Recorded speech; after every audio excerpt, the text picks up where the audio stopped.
जैसे उसके दूतों ने बताया कि हमें ऐसा रोआर से रंग का रोआर के से मनुष्य मिला है, तभी वो पहचानेंगे वो कोई नहीं होगा, वो एलिया होगा। सोचो, सिपाहियों से ज्यादा राजा जानता था कि इस देश में इजराइल में कौन रहता है, परमेश्वर का भक्त रहता है, परमेश्वर का भय मानने वाला रहता है। लेकिन उसके बावजूद भी उसने क्या बोला कि वो उसके पास नहीं भेजा। जब हम परेशानियों को देखते हैं ना, 4 बार हमारे आसपास तीतर होते हैं, वो तीतर लोगों के रूप में जो हमें गलत डायरेक्शन देते हैं, जो हमें गलत भगाते हैं। अगर आपकी कोई समस्या है तो आप समझिए आपके इर्द गिर्द जितने हैं वो सारे समस्या का हल देने वाले हैं। Hallelujah, hallelujah. एक्सेप्ट निर्णय आपका है कि आपको लेना है कि नहीं। अगर आपने निर्णय ले लिया तो शायद आप उनके अच्छे हो सकते हैं, लेकिन परमेश्वर के अच्छे नहीं हो सकते। और यही चीज किसने की? अहिज्या ने। किसका निर्णय लिया? उस मक्खियों के स्वामी का, जिसका कोई अस्तित्व नहीं था। इसीलिए जब हम इस वचन को पढ़ते बड़े ध्यान से 14 पद में बताता है, तुझसे यह कहता है परमेश्वर कि जाकर अपने राजा को बोलते, जिस पलंग पे तू पड़ा है उस पर से कभी ना उठेगा, परंतु उठने की छोड़ तू मर ही जाएगा। तब एलिया वहां से चला गया और एलिया के दूत उसके पास लौट गए। तुम लौट गए, वो सब लौट गए। उन्होंने उससे कहा, एक मनुष्य हमसे मिलने को आया। जब आप वचन को आप ध्यान से पढ़ेंगे ना, तो वचन इस तरीके से बताता है, जो अहिज्या है उसने कभी अपने कामों को परमेश्वर के जैसा या परमेश्वर के कामों समीप रखा ही नहीं।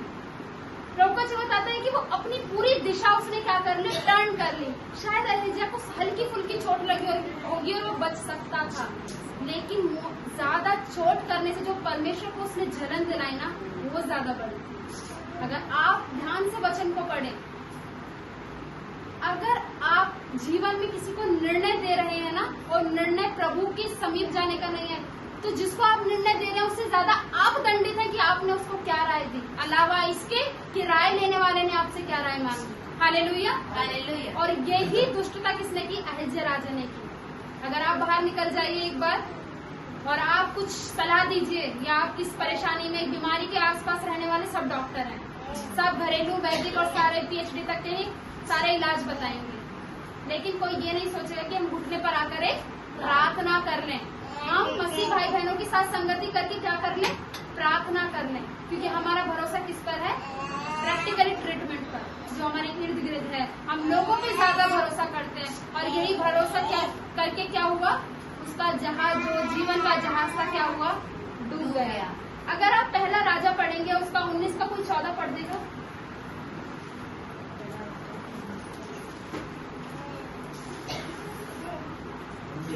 उसने कहा, मुझे सेनाओं के परमेश्वर यहोवा के निमित्त बड़ी जलन हुई, क्योंकि इस्राएलियों ने मेरी वाचा टाल दी और तेरी वेदियों को गिरा दिया और तेरे नबियों को तलवार से घात किया है, और मैं ही अकेला रह गया हूँ, और मेरे प्राण के भी खोजी हैं।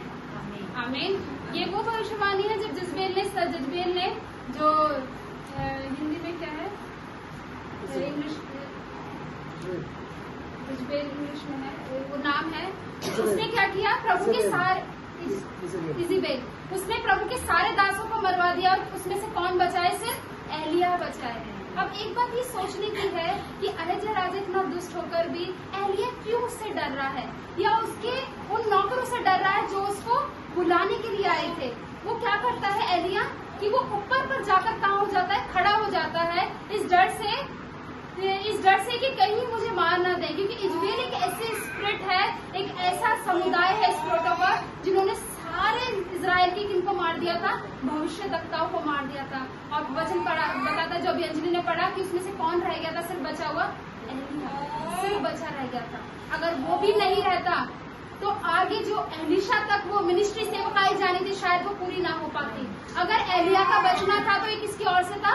परमेश्वर की ओर से। Hallelujah, hallelujah. इज़ेबेल गिरने से मर गया, और एलिया इतने सारे भविष्यद्वक्ताओं के मरने के बाद भी जीवन का वो मुकुट ले लिया, बच गया।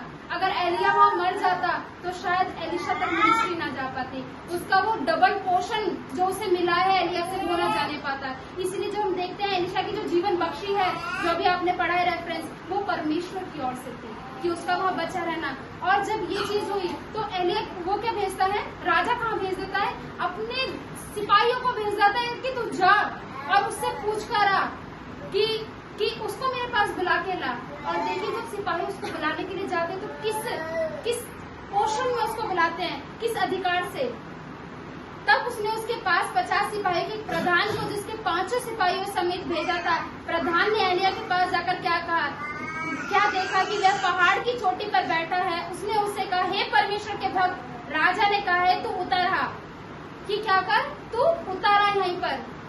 जब ये वचन हम देखते हैं, जो भी वो सिपाही थे उन्होंने कोई इज्जत के साथ परमेश्वर के दास को नहीं बुलाया। और हम यहाँ पर देखते हैं कि क्या जरूरत थी एलिया को कि वो इतने ऊंचे पर चढ़ा था। देखिए सेवकाई करना बहुत आसान नहीं है, ना उस समय था ना इस समय है। उस समय भी विरोधी थे और आज भी विरोधी हैं। जैसा कॉन्टेक्स्ट